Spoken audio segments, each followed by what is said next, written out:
واجب الاحترام سامعین کرام، اس دنیا میں انسان کو مختلف قسم کے دشمنوں سے واسطہ پڑتا ہے، اور دشمن کا کام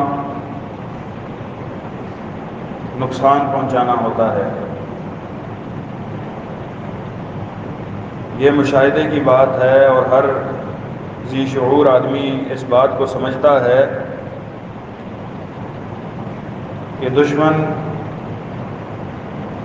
جس سے اس کی دشمنی ہوتی ہے اس کو نقصان پہنچانے کا کوئی موقع ضائع نہیں جانے دیتا۔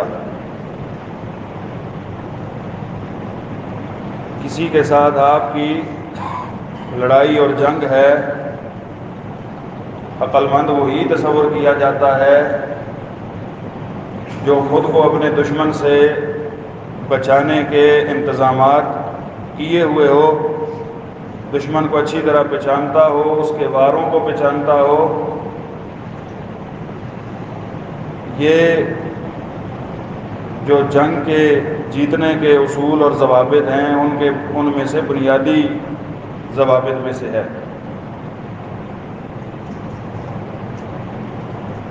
ویسے تو ہر دشمن ہی بڑا نقصان دہ ہوتا ہے، لیکن وہ دشمن جس کی دشمنی آپ سے حسد کی بنا پر ہو وہ بہت زیادہ خطرناک ہوتا ہے۔ یعنی کسی بندے کے دل میں آپ کی ترقی، اچھائی، مقام، مرتبے کو دیکھ کر حسد پیدا ہو جائے تو حاسد جو دشمن ہوتا ہے، جس کے دل کے اندر ہر وقت حسد کی آگ جل رہی ہے اور وہ قطعاً یہ نہیں چاہتا کہ آپ جس مقام پر ہیں یہاں پر قائم رہیں، حاسد کی ہمیشہ یہ کوشش ہوتی ہے کہ وہ آپ کو آپ کے موجودہ مقام سے نیچے گرا دے، یا آپ کے پاس کوئی اچھی چیز ہے اس کو چھین لے، کسی طرح ختم کر دے۔ انسان کے حاسدین دشمنوں میں سب سے بڑا جو دشمن ہے، اور ویسے بھی اس روئے زمین پر انسان کا جو سب سے بڑا دشمن ہے وہ شیطان ہے، ابلیس۔ قرآن میں اللہ تعالیٰ نے اس کی دشمنی کے بارے میں کئی جگہ بات بیان کی ہے۔ ایک اصطلاح بالعموم استعمال کی ہے، قریباً قرآن میں 8 مرتبہ اللہ تعالیٰ نے یہ بات بیان فرمائی کہ شیطان تمہارا عدو مبین ہے۔ عدو مبین، ایسا دشمن جس کی دشمنی میں کسی بھی قسم کے شک و شبے کی گنجائش ہی نہیں ہے، ایسا دشمن جو پکا ٹھکا سرٹیفائیڈ دشمن ہے، جس کی طرف سے خیر کی امید کبھی بھی نہیں رکھی جا سکتی۔ یہ انسان ہے جو کمزور یاداشت اور کمزور عقل کا مالک ہے۔ سینکڑوں ٹھوکریں اسے شیطان کی طرف سے لگتی ہیں، کئی قسم کے ضرر اسے شیطان کی طرف سے پہنچتے ہیں، یہ پھر بھی شیطان کو دشمن سمجھنے کے بجائے اس سے دوستیاں لگا رہا ہوتا ہے۔ اللہ تعالیٰ نے قرآن مجید میں ارشاد فرمایا، یا ایھا الذین آمنوا ادخلوا فی السلم کافۃ، اے ایمان والو اسلام میں پورے کے پورے داخل ہو جاؤ، اسلام کو الف سے لے کر یا تک مکمل اپنا لو، پاؤں سے لے کر سر تک ایک ایک عضو پر جو اسلام کے احکامات لاگو ہوتے ہیں ان کو اپنا لو۔ وَلَا تَتَّبِعُوا خُطُوَاتِ الشَّيْطَانِ، اور اپنی اس دنیاوی زندگی میں کبھی بھی شیطان کے قدموں پر مت چلنا۔ بظاہر بڑے خوبصورت قدم لگے ہوں گے اور آپ کو یہ محسوس ہوگا کہ ان قدموں پہ چل کر میں کسی اچھی منزل پر پہنچ جاؤں گا، کوئی فائدہ حاصل کر لوں گا۔ یاد رکھو اِنَّهُ لَكُمْ عَدُوٌّ مُبِينٌ، وہ تمہارا واضح کھلا دشمن ہے۔ اس آیت کے انتہا کو دیکھیے، جہاں اللہ تعالیٰ نے اسے عدو مبین کہا ہے، وہاں سے اس آیت کی ابتدا سے یہ معلوم ہوتا ہے کہ اگر آپ شیطان سے بچنا چاہتے ہیں تو اسلام کو پورے کا پورا اپنانا پڑے گا۔ ہمیشہ شیطان کے ہتھ کنڈوں کا شکار ہی وہی انسان بنتا ہے جو اسلام کو اپنانے کے معاملے میں کوتاہی برتتا ہے۔ 10%، 20%، 50%، آدھا اسلام آدھی اپنی خواہشات، آدھا اسلام آدھا اپنا مزاج، اپنے مزاج کے مطابق جو اسلام ہے وہ قبول ہے، جو نہیں ہے اس کو چھوڑ دیا۔ یہ جو اسلام کے ساتھ ہم کھیل کھیلتے ہیں، یہ آنکھ مچولی والا جو اسلام ہے، یہ ایسا اسلام ہے، اس کی نتیجے میں آپ کبھی بھی شیطان کے ہتھ کنڈوں سے بچ نہیں سکتے۔ ایسا آدمی جو اپنے مزاج کے مطابق اسلام کو اپناتا ہے اور اپنے مزاج کے مطابق جو اچھا نہیں لگتا اسے چھوڑ دیتا ہے، ایسا بندہ شیطان اس پہ جو بھی وار کرتا ہے اس کا شکار ہوتا جاتا ہے۔ سورہ یاسین میں اللہ تعالیٰ نے ارشاد فرمایا وَامْتَازُوا الْيَوْمَ أَيُّهَا الْمُجْرِمُونَ، قیامت والے دن اللہ تعالیٰ فرشتوں سے کہیں گے کہ ان لوگوں میں سے جو مجرم ہیں ان کو علیحدہ کر دو۔ مجرموں کو کہا جائے گا اے مجرموں تم علیحدہ ہو جاؤ، ذرا ادھر علیحدہ لائن بنا لو۔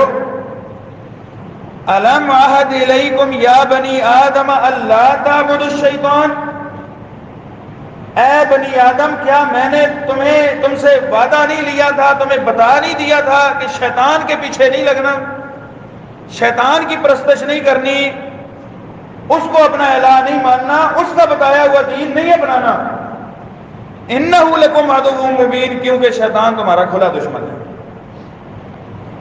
ان الشیطان کان للانسان عدوا مبینا، شیطان انسان کا ازل سے ابد تک ہمیشہ کھلا دشمن ہے۔ آدم کی تخلیق سے لے کر وہ سجدے والا واقعہ ہوا تب سے لے کر قیامت قائم ہونے تک اس شیطان یہ دشمن ہے، اس نے دشمنی کرنی ہے۔ اس لیے ضروری ہے کہ اس شیطان کی دشمنی کو سمجھا جائے، اس کی چالوں کو سمجھا جائے، اور یہ کیسے کھلواڑ کرتا ہے انسان کے ساتھ وہ سمجھا جائے۔ اللہ تعالیٰ نے ایک جگہ پہ بڑی پیاری بات کی ہے قرآن مجید میں، فرمایا ان الشیطان لکم عدو، انسانوں سن لو شیطان تمہارا دشمن ہے۔ ان الشیطان لکم عدو، شیطان تمہارا دشمن ہے۔ جو دشمن ہو اس کے بارے میں پھر قاعدہ کیا ہے؟ فاتخذوہ عدوا، اس کو دشمن ہی سمجھو۔ شیطان تمہارا دشمن ہے لہذا اسے اپنا دشمن ہی سمجھو، اسے کبھی اپنا دوست نہ بناؤ، دوست نہ سمجھو۔ اور ہمیشہ یہ بات یاد رکھیے، شیطان کا وار کامیابی اس پر ہوتا ہے جو شیطان کو دشمن سمجھنے میں کوتاہی کرتا ہے۔ اور دشمن سمجھنے کے لحاظ سے دو طرح سے سمجھنا ہے۔ ایک بندہ ہے میں زبان سے تو کہہ رہا ہوں شیطان بڑا دشمن ہے، زبان سے کہہ دیا شیطان بڑا دشمن ہے، لیکن جو بھی شیطان کا راستہ ہے وہ اپناتا جاتا ہے تو اس نے شیطان کو دشمن نہیں سمجھا۔ صرف زبان سے کہہ دینا کافی نہیں ہے کہ شیطان میرا دشمن ہے،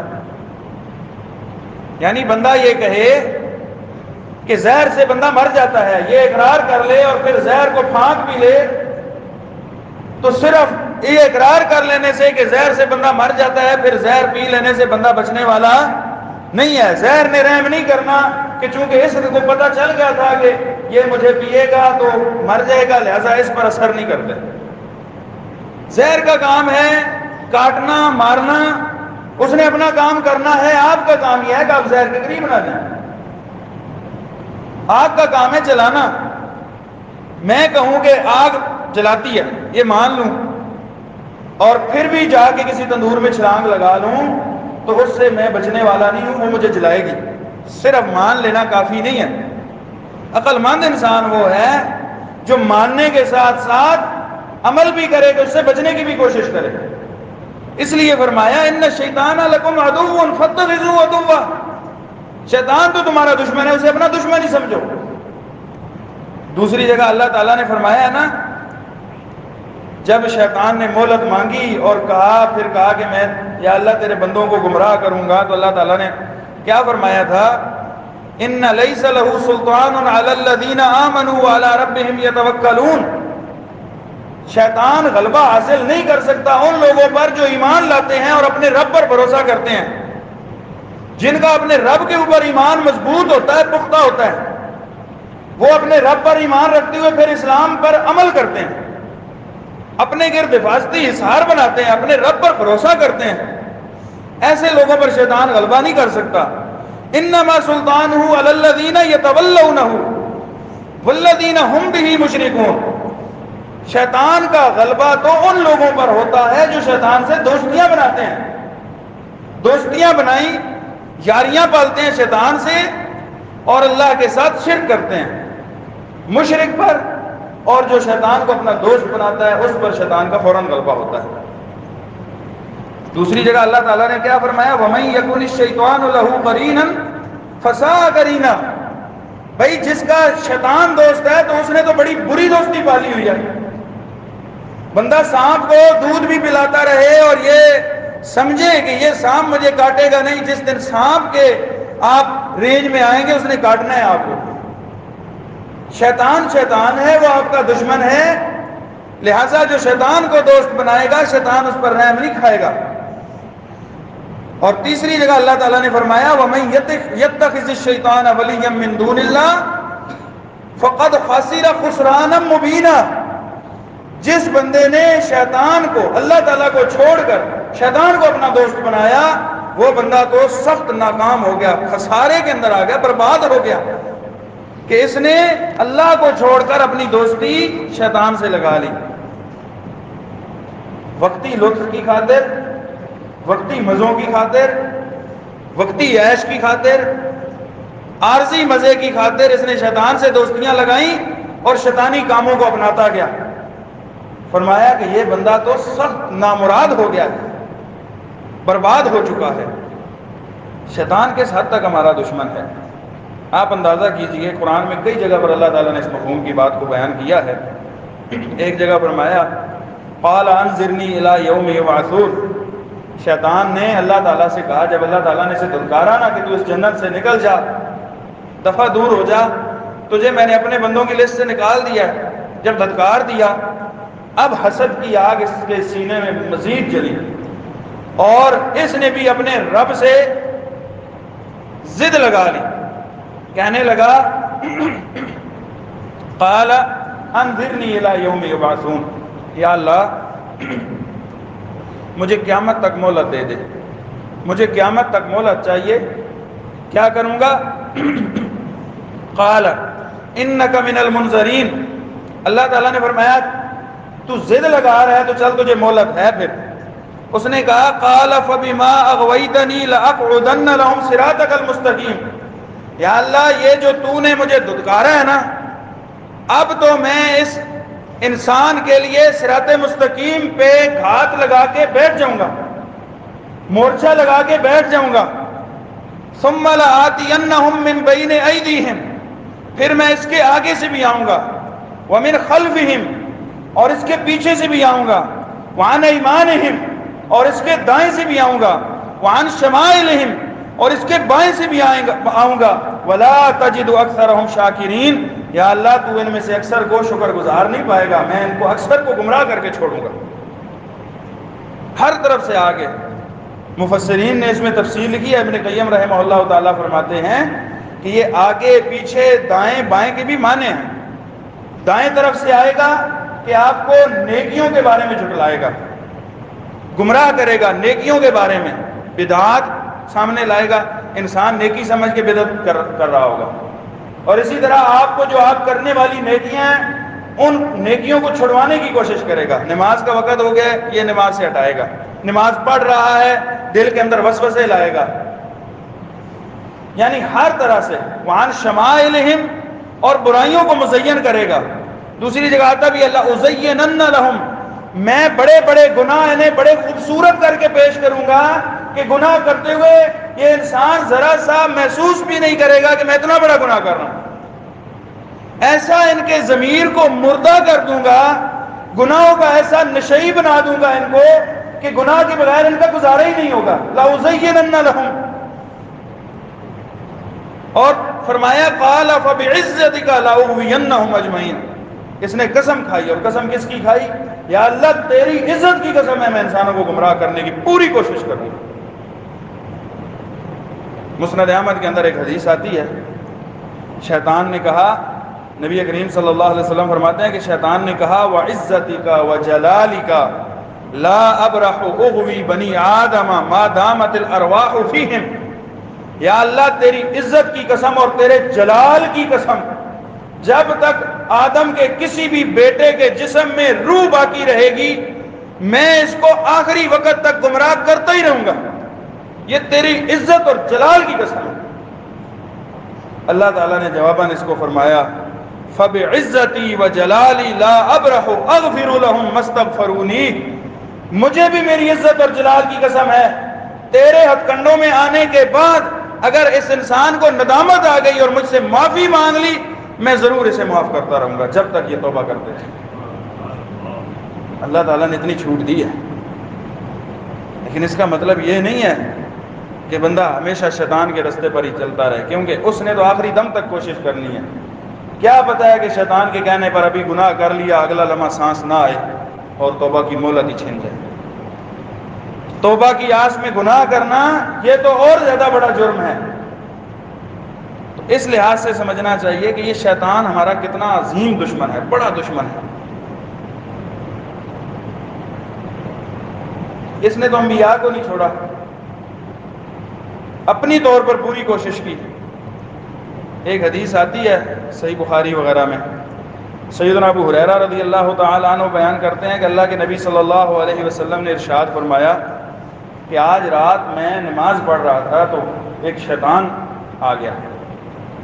جنوں میں سے ایک بہت بڑا جن شیطان تھا, اور اس شیطان نے مجھے میری نماز سے غافل کرنا شروع کر دیا. مجھ پر حملہ آور ہونا شروع ہو گیا نماز کے دوران.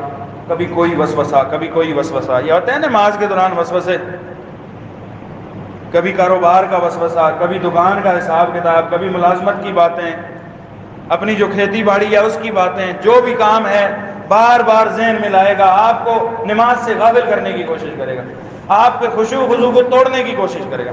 فرمایا رات کو وہ شیطان آ گیا اور اس نے اپنے حملے کرنے شروع کر دیے, مجھے نماز میں غافل کرنا شروع کر دیا. فرمایا نبی صلی اللہ علیہ وسلم نے کہ اللہ تعالیٰ نے مجھے اس شیطان پر غلبہ دے دیا, اور میں نے اسے گردن سے پکڑ کے جکڑ لیا, گردن سے پکڑ لیا. پھر میں نے سوچا کہ میں اس کو ابھی مسجد کے ستون کے ساتھ رسی سے باندھ دیتا ہوں کہ صبح تم ہوگی تو تم اپنی آنکھوں سے دیکھنا کہ شیطان کیسے ہوتے ہیں. جب میں اسے باندھنے لگا تو مجھے سیدنا سلیمان علیہ السلام کی یہ دعا یاد آئی جو انہوں نے کی تھی کہ رب حب لی ملکا لا ينبغی لأحد من بعدی, یا اللہ مجھے ایسی بادشاہت عطا فرما جو میرے بعد کسی کے لائق نہ ہو. تو چونکہ جنوں پر ان کی حکمرانی ہوتی تھی, جنوں کو وہ قابو کرتے تھے, لہٰذا میں نے پھر اسے باندھا نہیں. ان کی دعا کی وجہ سے آپ اندازہ کریں کہ اس بدبخت نے نبی صلی اللہ علیہ وسلم کی نماز میں ان کو بھی نہیں چھوڑا, حملہ آور ہونے کی کوشش کی. میں اور آپ کیا سمجھتے ہیں, ہم تو اپنے آپ کو بڑا بہادر سمجھتے ہیں کہ اللہ تعالیٰ کی بڑی رحمت, ہم شیطان سے بڑے دور ہیں. ہم کبھی سوچا بھی نہیں کہ شیطان ہمارا کتنا بڑا دشمن ہے. آپ اندازہ لگائیے, اس کی تیزی اور کھرتی کا اندازہ لگائیے. اللہ کے نبی صلی اللہ علیہ وسلم کی ایک حدیث ہے جامع ترمذی کی, آپ صلی اللہ علیہ وسلم نے فرمایا لا تلجوا علی المغیبات, ایسی عورتوں کے گھروں میں نہ جاؤ جن کے شوہر ان کے گھر میں موجود نہ ہوں. ان کا شوہر گھر میں موجود نہیں ہے, لہذا تم ان کے گھر میں اس وقت نہ جاؤ. کیوں؟ آپ نے فرمایا فَإِنَّ الشَّيْطَانَ يَجْرِي مِنْ أَحَدِكُمْ مَجْرَى الدَّمِ, شیطان تمہاری رگوں میں اس طرح دوڑتا ہے جس طرح خون دوڑتا ہے. تم بڑے پاکیزہ صفت ہو کے داخل ہوگے اور بڑے بے آبرو ہو کے نکلو گے, شیطان تمہاری رگوں میں دوڑ رہا ہے.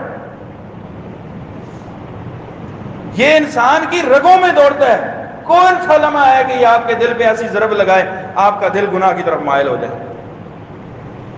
یعنی ہر کسی کی ایک ڈیوٹی ہوتی ہے. اہل ایمان کی ڈیوٹی کیا ہے کہ ہر وقت اللہ تعالیٰ کی اطاعت اور فرما برداری کرنی ہے. اس کے بدلے میں اللہ تعالیٰ نے جنت دینی ہے, اللہ تعالیٰ نے معافی دینی ہے, اللہ تعالیٰ نعمتوں کے بارے میں حساب میں آسانیاں کر دے گا. یہ ہماری ڈیوٹی ہے. اور شیطان کی ڈیوٹی کیا ہے کہ اس نے ہر وقت انسانوں کو گمراہ کرنا ہے. آپ اندازہ کیجئے, ہر 100 سال بعد, پہلے وقتوں میں زیادہ عمریں ہوتی تھیں, اب 100 سال 50 سال 60 سال 70 سال بعد ایک بندہ مر جاتا ہے, نیا بندہ پیدا ہو جاتا ہے. لوگ آ جا رہے ہیں, ہم تھوڑی سی عمر میں تھک جاتے ہیں, شیطان سے ہار جاتے ہیں اس کا مقابلہ کرتے ہوئے. آخرکار ایک وقت آتا ہے کہ ہم اس کے دام میں, جال میں پھنس جاتے ہیں. اور یہ شیطان ہے جو تب سے لے کر اب تک اور اب سے لے کر قیامت تک یہ نہیں تھکنے والا. ہر کسی پر برابر اس کی محنت جاری ہے, ہر کسی کے خون میں برابر دوڑتا جا رہا ہے, اور ہر کسی کو برابر جو ہے وہ گمراہ کرنے کی کوشش کر رہا ہے. وہ اپنی ڈیوٹی میں کبھی بھی نہیں تھکا, ہم اپنی ڈیوٹی میں تھک جاتے ہیں. ہمارے لیے تو یہ اللہ تعالیٰ کی بڑی نعمت ہوتی ہے کہ رمضان کے 30 دنوں میں وہ بندہ ہے تو ہم کچھ نہ کچھ عبادات کی طرف مائل ہو جاتے ہیں. جیسے ہی وہ کھلتا ہے بس ہماری ہمت گئی, عید والے دن ہی ہماری نمازیں ختم ہو جاتی ہیں. یعنی 30 دنوں کی نمازوں کا اتنا بھی اثر نہیں ہوتا کہ عید والے دن ہی پوری پڑھ لیں. وجہ کیا ہے کہ ہم نے شیطان کو اپنا دشمن ہی نہیں سمجھا. ہم شیطان سے, ہماری اندر سے ایک یاری اور دوستی ہے, اسی وجہ سے وہ کامیاب ہو جاتا ہے. اللہ کے نبی صلی اللہ علیہ وسلم نے فرمایا, اب صحابہ نے پوچھا اللہ کے نبی کیا آپ کے ساتھ بھی شیطان ایسا ہی کرتا ہے؟ آپ نے فرمایا کہ میرے ساتھ بھی ایسا ہی کرنے والا تھا, لیکن اللہ تعالیٰ نے جو میرے ساتھ شیطان لگا ہوا تھا اس پہ مجھے غلبہ دے دیا, میں اس سے محفوظ ہو گیا ہوں. فَأَسْلَمُوا, میں اس سے محفوظ ہو گیا ہوں, سلامت ہوں. اب یہاں سے نا یہ بڑا مشہور ایک ترجمہ آپ نے سنا ہوگا کہ آپ نے فرمایا کہ میرا شیطان مسلمان ہو گیا, اللہ تعالیٰ نے اس کو مسلمان کر دیا. امام سفیان ثوری کہتے ہیں جامع ترمذی میں اسی حدیث کے بعد کہ وہ مسلمان نہیں ہوا, شیطان مسلمان نہیں ہوتا, بلکہ کیا ہوا کہ اللہ تعالیٰ نے آپ کو اس سے محفوظ کر لیا, اللہ تعالیٰ نے آپ کو اس سے سلامتی دے دی. اسی طرح ایک اور حدیث آتی ہے وہ مشہور, جو آپ صلی اللہ علیہ وسلم اعتکاف کی حالت میں تھے. جب آپ اعتکاف کی حالت میں تھے تو آپ کے ازواج میں سے ایک زوجہ محترمہ سیدہ صفیہ ملنے کے لیے آئیں, کسی کام سے مسجد میں آئیں آپ کے پاس. تو آپ جو ہے انہیں رات کا وقت تھا تو آپ انہیں واپس گھر چھوڑنے کے لیے مسجد سے نکلے کہ میں تمہیں گھر چھوڑ آتا ہوں. اب اندھیرا تھا, آپ جا رہے ہیں, اللہ کے نبی جا رہے ہیں خاتون کے ساتھ. انصاری صحابہ میں سے 2 صحابی گلی میں موجود تھے. انہوں نے دیکھا اللہ کے نبی صلی اللہ علیہ وسلم نے انہیں سلام کیا. اب صحابہ کے دل میں اللہ کے نبی صلی اللہ علیہ وسلم کے بارے میں کوئی بات آ سکتی ہے؟ کبھی نہیں آ سکتی. لیکن اللہ کے نبی صلی اللہ علیہ وسلم نے ان دونوں کو مخاطب کر کے فرمایا, میرے انصاری صحابہ میرے ساتھ یہ میری بیگم صفیہ ہیں, یہ میری زوجہ صفیہ ہیں میرے ساتھ. تو صحابہ نے کہا اللہ کے نبی آپ نے یہ وضاحت کیوں کر دی, ہم نعوذ باللہ آپ پر کوئی ایسی بات سوچ بھی سکتے ہیں؟ آپ صلی اللہ علیہ وسلم نے فرمایا کہ شیطان تمہارے جسم میں خون کے ساتھ, جس طرح خون رگوں میں دوڑتا ہے اس طرح شیطان بھی دوڑتا ہے, اس لیے میں نے وضاحت کر دی. یعنی شیطان کے بارے میں اتنی احتیاط تو اللہ کے نبی صلی اللہ علیہ وسلم بھی کر رہے ہیں. آپ سوچئے کہ ہمیں کتنا محتاط ہونا چاہیے شیطان کے بارے میں, شیطان سے بچنے کے حوالے سے. یہی وجہ ہے اللہ کے نبی صلی اللہ علیہ وسلم کے پاس ایک دفعہ سیدنا ابوبکر صدیق رضی اللہ تعالیٰ عنہ آئے اور انہوں نے کہا اللہ کے نبی آج مجھے کوئی ایسا کلمہ بتلائیے, کوئی ایسا وظیفہ بتلائیے, کوئی ایسا ذکر بتلائیے کہ میں صبح و شام وہ ذکر کروں, مجھے اس سے بڑا نفع اور فائدہ حاصل ہو جائے. ایک صحابی رسول یار غار کا سوال ہے کہ مجھے کوئی ایسا وظیفہ ذکر بتلائیے جو صبح و شام میں کروں, مجھے اس سے فائدہ حاصل ہو جائے. اللہ کے نبی صلی اللہ علیہ وسلم نے فرمایا کہ ابو بکر یہ پڑھا کرو, اللہم عالم الغیب والشہادہ فاطر السماوات والارض رب کل شیء وملیکہ اشہد ان لا الہ الا انت اعوذ بک من شر الشیطان اعوذ بک من شر النفس ومن شر الشیطان وشرکہ. ابو بکر صبح و شام اور جب سونے لگو تو یہ دعا ضرور پڑھا کرو. اس میں کیا ہے اے اللہ جو غیب اور حاضر کو جاننے والا ہے، آسمان و زمین کا پیدا کرنے والا ہے، تیرے علاوہ کوئی الہ نہیں ہے، اعوذ بک من شر نفسی، میں اپنے نفس کے شر سے تیری پناہ میں آتا ہوں، وشر الشیطان وشرکہ، اور شیطان کے شر اور اس کے شرک سے میں تیری پناہ میں آتا ہوں۔ صبح و شام یہ دعا آپ نے سکھلائی کہ صبح و شام یہ دعا کرو، تاکہ صبح کرو تو اللہ تعالیٰ وہ دن آپ کو شیطان سے محفوظ کر دے، اور شام کو کرو تو وہ رات اللہ تعالیٰ آپ کو شیطان سے محفوظ کر دے۔ یہ آپ نے احتیاطیں بتلائی ہیں نا، شام کو یہ ابلیس تخت لگایا ہوتا ہے اس نے سمندر پہ، اور شام کے وقت یہ سارے شیطانوں کو بھیجتا ہے کہ جاؤ دنیا کے اندر پھیل جاؤ اور لوگوں کے اندر گمراہیاں عام کرو۔ اس لیے آپ نے فرمایا کہ مغرب کے بعد، جیسے ہی مغرب ہوتی ہے سورج غروب ہوتا ہے، اس کے بعد اپنے بچوں کو گھروں کے اندر روک لیا کرو، گلی میں نہ بھیجا کرو۔ ہمارے بچے تو مغرب کو مائیں تھکی ہوتی ہیں پورے دن کی اور وہ شکر کرتی ہیں کہ بچہ گھر سے نکلے۔ مغرب کے بعد آپ نے فرمایا کہ بچوں کو گھر سے باہر نہ نکالو، روک کے رکھو، کیونکہ اس وقت شیطان پوری دنیا میں پھیل رہے ہوتے ہیں، کہیں آپ کے بچے پہ شیطان حملہ نہ کر دے۔ لہٰذا اپنے بچوں کی حفاظت کے لیے ان کو روک کر رکھو، جب رات کا ایک حصہ گزر جائے پھر کسی کام سے اگر باہر بھیجنا ہو تو بھیجو، ورنہ ان کو روک کے رکھو۔ ہمارے بچے شام کے وقت گلی کے اندر ناچ کود رہے ہوتے ہیں، تو شیطان ان کے اوپر حملے نہ کرے تو کیا کرے؟ تو اس لحاظ سے شیطان کا جو حملہ ہے اس کو سمجھنا چاہیے کہ یہ ہمارا کتنا بڑا دشمن ہے۔ نماز کے اندر یہ آ کے وسوسے کرتا ہے۔ اللہ کے نبی صلی اللہ علیہ وسلم نے فرمایا خاص شیطان ہے جس کا نام ہی خنزب ہے، وہ نماز میں آ کے بندے کے وسوسے ڈالتا ہے کہ تیری اتنی رکھتے ہو گئی، اتنی رکھتے ہو گئی، اتنی رکھتے ہو گئی، یہاں تک کہ بندہ بھول ہی جاتا ہے پتہ نہیں میری کتنی رکھتے ہو گئی۔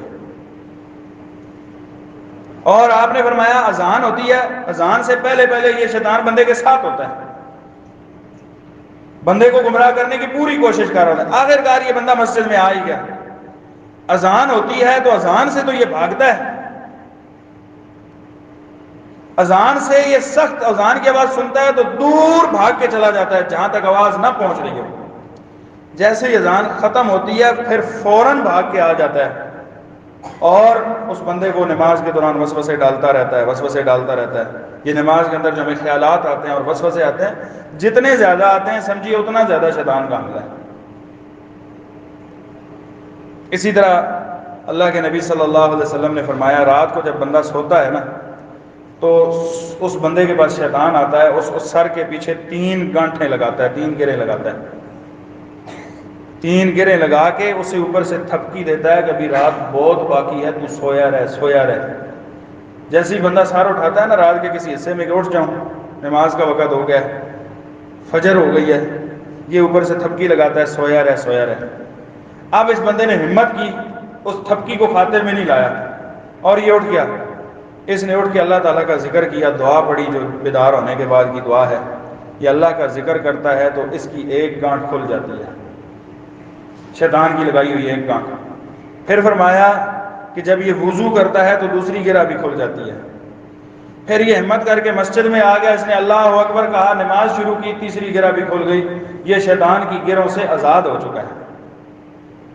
اور فرمایا کہ جو بندہ نہیں جاگتا اس کی تھپکیوں میں سویا رہتا ہے، اذان کی آواز بسا اوقات کان میں پڑ جاتی ہے لیکن یہ اذان سن کے بھی نہیں اٹھے گا، پھر نیند اس کو عادت بچے گی، یہ تھپکی دیتا رہے گا یہاں تک کہ نماز کا وقت گزر گیا، صبح ہو گئی۔ جیسے ہی صبح ہو جاتی ہے یہ پھر اس کے کان میں پیشاب کرتا ہے اور چلا جاتا ہے۔ یعنی وہ سارا دن، اب وہ اٹھ کے نا آپ دنیا کا کوئی بھی کیمیکل لگا کے اپنے کانوں کو صاف کرتے رہیں، اس بدبخت کا وہ پیشاب آپ کے کانوں میں موجود ہے جو بندہ نماز صبح کی نہیں پڑھتا۔ وہ اس کا وہ نحوست، شیطان کے پیشاب کی نحوست موجود ہے۔ آپ اندازہ کیجئے یہ رہتا کہاں پر ہے۔ اللہ کے نبی صلی اللہ علیہ وسلم نے فرمایا کہ جب تم واش روم میں جاؤ قضاء حاجت کے لیے تو دعا پڑھا کرو، اللہم انی اعوذ بک من الخبث والخبائث۔ کیوں کہ یہ جو واش رومیں ہوتی ہیں نا یہ شیطان کی رہائش گاہ ہے۔ جو بندہ اتنی گندی جگہ پر رہتا ہے اس کا پیشاب کتنا نجس ہوگا۔ جو لوگ صبح کی نماز نہیں پڑھتے وہ سوچیں کہ کتنے عرصے سے شیطان ان کے کانوں میں پیشاب کرتا آ رہا ہے اور کتنی نحوست جمع ہو چکی ہے۔ کوئی خاص بڑا کانوں کا مشہور ڈاکٹر ہو وہ بھی کوئی کیمیکل لگائے اس سے نکلنا کوئی نہیں ہے۔ اور آپ سوچیں کہ کتنے عرصے سے میں فجر کی نماز نہیں پڑھ رہا، روزانہ 3 شیطان کی گریں میرے گردن کے پیچھے موجود ہیں، کتنی گریں لگا کے اس نے مجھے قابو کر لیا، کتنی گریں لگا کے، یعنی کتنی لگامیں اس نے ڈال لی ہیں کہ روزانہ 3 گریں وہ ڈالتا ہے۔ تو یہ شیطان کا حملہ ہے۔ اب بندہ کہتا ہے جی اب مولوی صاحب کے پاس آ جائیں جی، گھر میں بڑی بے سکونی ہے، بڑی بے چینی ہے، دل کے اندر قرار نہیں ہے، کوئی وظیفہ بتائیں، ذکر بتائیں۔ یہ مسئلے ان وظیفوں سے حل ہونے والے نہیں ہیں بھائی۔ وظیفہ یہ ہے کہ فجر کی نماز اٹھ کے پڑھیں، ادخلوا فی السلم کافہ، اسلام کو پورا کا پورا اپنائیں، اپنے مزاج کے مطابق اسلام نہیں ہے کہ میں سویا ہوں تو میری نیند میں خلل نہ آئے، یہ والا اسلام مجھے قبول نہیں ہے۔ ہاں میں جاگا ہوا ہوں تو یہ والا اسلام مجھے قبول ہے۔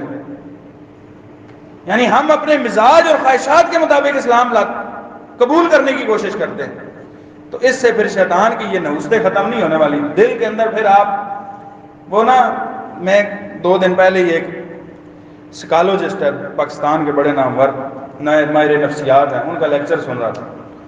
اس بندے نے بڑی زبردست بات کی، اس نے کہا کہ ہمیں آج تک خوشی اور مزے میں فرق نہیں محسوس ہوا۔ ہم جو مزہ ہے نا اس کو بھی خوشی سمجھتے ہیں، حالانکہ خوشی اور چیز ہے اور مزہ اور چیز ہے۔ مزہ یہ ہے کہ وقتی طور پر آپ نے اپنے جسم کو تسکین پہنچانے کے لیے کوئی کام کیا اور وقتی آپ کو ایک لذت حاصل ہو گئی، مزہ حاصل ہو گیا، اور یہ مزہ وقتی ہوتا ہے، یہ ہے مزہ، یہ خوشی نہیں ہے۔ خوشی یہ ہے، خوشی ایک چیز ہے جو اس مزے سے ہٹ کر ہے، یہ ایک حسی چیز کہ آپ بسا اوقات آپ کے پاس آیا کچھ نہیں ہے لیکن آپ خوش ہوتے ہیں، بسا اوقات آپ کے پاس سے کچھ جا رہا ہوتا ہے لیکن آپ خوش ہوتے ہیں، پرسکون ہوتے ہیں۔ یعنی مزہ کیا ہے کہ آپ نے کوئی اچھی چیز کھا لی، کوئی چیز کھائی آپ کو مزہ آ گیا، یہ مزہ ہے۔ لیکن یہ ضروری نہیں ہے کہ خوشی بھی ہو۔ خوشی بسا اوقات یہ بھی ہوتی ہے کہ آپ نے اپنی جیب سے 1000 روپے نکال کے کسی مستحق کو دے دیا اور آپ کے دل کے اندر ایک سکون پیدا ہو گیا، یہ خوشی ہے۔ تو شیطان ہمیشہ وقتی مزے دیتا ہے، خوشی نہیں دیتا، سکون نہیں دیتا۔ ایک واقعہ آپ کو سناتا ہوں، آپ اندازہ کیجئے کہ یہ کیسا بدبخت دشمن ہے اور انسان کو کس طرح گمراہ کرنے پہ لگا ہوا ہے۔ صحیح بخاری کی حدیث میں آتا ہے کہ نبی صلی اللہ علیہ وسلم نے فرمایا کہ اس دنیا میں انسان کو گمراہ کرنے کے لیے جتنے بھی فتنے آئیں گے ان میں دجال سب سے بڑا فتنہ ہے۔ اور آپ نے دجال کے بارے میں کئی ساری معلومات پڑھی ہوئی ہیں کہ وہ آئے گا، سب سے بڑا فتنہ ہوگا، اور اس کے ساتھ جنت بھی ہوگی، جہنم بھی ہوگی، 40 دنوں میں پوری دنیا پہ گھومے گا، ہر بندے تک اس کی رسائی ہوگی، اور باقی ساری باتیں۔ ان میں سے ایک بات یہ بھی ہے کہ نبی صلی اللہ علیہ وسلم نے فرمایا وَإِنَّ مِن فِتْنَتِي أَن يَقُولَ لِأَعْرَابِيٍّ، اس کے فتنوں میں سے ایک فتنہ یہ بھی ہوگا کہ یہ ایک دیہاتی بندے کے پاس جائے گا اور اسے کہے گا کہ تم مجھے اپنا رب مان لو۔ دیہاتی بندہ بھی اتنا بھی تو بے وقوف نہیں ہوگا نا مسلمان کہ ایسے ہی کوئی بندہ آگے کہے سامنے آگے تم مجھے رب مان لو تو اس کو رب مان لے۔ تو پھر یہ کہے گا أَرَأَيْتَ إِن بَعَثْتُ لَكَ أَبَاكَ وَأُمَّكَ أَتَشْهَدُ أَنِّي رَبُّكَ، کیا اگر میں تیرے ماں اور باپ کو جو مر چکے ہیں زندہ کر کے تیرے سامنے لے آؤں پھر تو مانے گا کہ میں تیرا رب ہوں؟ اب یہ بہت بڑا معجزہ اور کرامت ہو جائے گی۔ ہمارا معاشرہ سارے کا سارا، ہم یہ نہیں دیکھتے کہ یہ جو کرامت ظاہر ہو رہی ہے اس کرامت کے پیچھے شرعی دلیل کیا ہے، یعنی یہ کسی شریعت کے بات کے خلاف تو نہیں ہے۔ ہم یہ دیکھتے ہیں کہ یہ بات ہو گیا جی، ایسا واقعہ ہوا ہے لہٰذا یہ بات سچی ہے، حالانکہ ایسی بات نہیں ہوتی۔ مسئلے کو سمجھا کریں، ہر کرامت، ہر جو عجیب بات ہوتی ہے وہ کرامت نہیں ہوتی اگلے بندے کی کہ اس کے پیچھے بندہ چل پڑے۔ اب جب یہ کہے گا کہ اگر میرے ماں باپ مر گئے جی وہ سامنے آ جائیں تو یہ تو رب کا ہی کام ہے، لہٰذا پھر ٹھیک ہے مان لوں گا۔ تو 2 شیطان اس کے ماں اور باپ کے حلیے میں اس کے سامنے آئیں گے اور کہیں گے کہ بیٹا یہ تمہارا رب ہے، اس کو رب مان لو۔ بندہ کہے گا ہاں تو میرا رب ہے، اور ادھر ہی اس کا ایمان برباد ہو جائے گا۔ سیدنا علی رضی اللہ تعالیٰ نے ایک واقعہ بیان کرتے ہیں، تفسیر ابن جریر کے اندر آتا ہے، ایک راہب تھا پہلی امت میں، عیسائیوں میں ان کا ایک راہب تھا۔ وہ راہب ہوتے تھے جو جنگلوں میں جا کر عبادات کیا کرتے تھے۔ اس نے 90 سال اللہ تعالیٰ کی عبادت کی۔ کتنے سال؟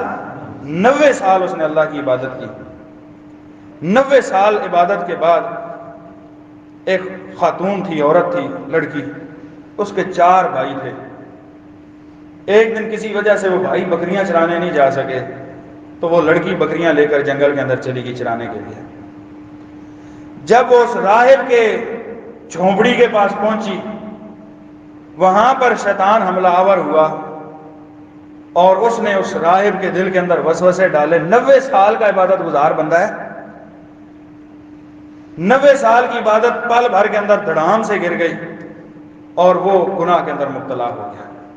شیطان نے چھوڑا نہیں ابھی بھی اس کو، حالانکہ 90 سال کی عبادت برباد ہو گئی، اتنا کافی تھا، شیطان نے ابھی بھی نہیں چھوڑا۔ جیسے ہی وہ یہ کام کر چکا، اب شیطان نے اس کے دل میں وسوسہ اور باتیں ڈالی کہ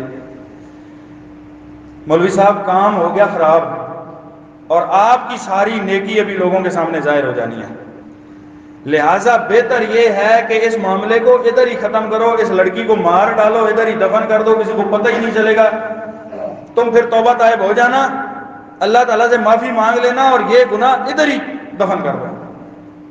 اس نے شیطان کی بات مان لی، اس نے کہا یہ بات ٹھیک ہے، گناہ تو ہو گیا، لہٰذا اب اس کا سد باب کرنا چاہیے۔ فوراً اس عورت کو ادھر ہی، اس لڑکی کو مار کے قتل کر کے ادھر ہی قبر بنائی، دفن کر کے اوپر سے مٹی برابر کر دی، مطمئن ہو گیا۔ اب شیطان اس کے بھائیوں کے پاس رات کو گیا، بہن واپس نہیں آئی۔ رات کو 4 بھائیوں کی خواب میں اس نے منظر دکھایا کہ فلاں جگہ پہ ایسا بندہ ہے اور اس نے ہماری بہن کو قتل کر کے دفن کر دیا۔ صبح ایک بندے نے کہا یار مجھے رات کو یہ خواب آئی، دوسرے نے کہا مجھے بھی، چاروں نے کہا یار یہ تو خواب آئی، لہٰذا بات ہے کوئی۔ چاروں پہنچے بادشاہ کے پاس، پولیس ساتھ لی اور چل پڑے۔ اب شیطان ادھر پھر اس کے پاس پہنچ گیا، اسے کہا کہ بات یہ ہے کہ پولیس آ رہی ہے، ایک تو تیری عزت بھی خراب ہو جائے گی اور دوسرا تجھے قتل بھی کر دیں گے، قتل کے بدلے میں قتل ہوگا اور تیری بدنامی علیحدہ ہوگی، لہٰذا تجھے اگر آج کوئی بچا سکتا ہے تو میں ہوں اس دنیا کے اندر واحد، چونکہ مجھے ہی پتا ہے لہٰذا میں کچھ تدبیر کرتا ہوں، میں تجھے بچا سکتا ہوں۔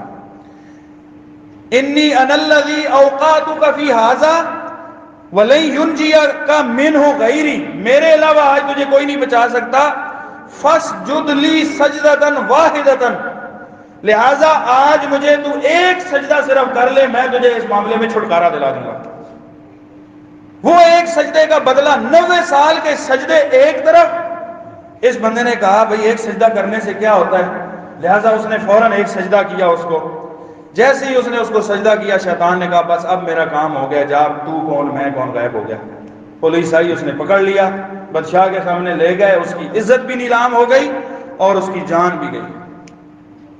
اس طرح شیطان حملہ آور ہوتا ہے انسان کے اوپر۔ یہ آپ کو ایک گناہ کرنے کے بعد خاموشی سے بیٹھ نہیں جاتا، پرسکون نہیں ہو جاتا کہ لہذا ایک گناہ ہو گیا اب اس کو چھوڑ دو، دوسروں کی طرف چلے جاؤ۔ یہ انسان کو چھوٹے چھوٹے گناہوں سے لے کر کبیرہ گناہوں تک، کبیرہ گناہوں سے لے کر شرک کی طرف لے کے جاتا ہے کہ آخرکار شرک ہی ایسا گناہ ہے جس کی معافی نہیں ہے، لہذا جب تک یہ شرک نہیں کرے گا یہ مطمئن نہیں ہوگا، جب یہ شرک کر دے گا پھر یہ مطمئن ہو جائے گا۔ اس لحاظ سے بھائی اس بات کو سمجھیں، اس معاملے کی نزاکت کو۔ یہ رمضان ہے، بڑے بابرکت دن ہے، اور بالخصوص جب کہ ہمارا دشمن قید کے اندر ہے، اس کی دشمنی کو، اس کے ہتھ کنڈوں کو، اس کی چالوں کو سمجھیں۔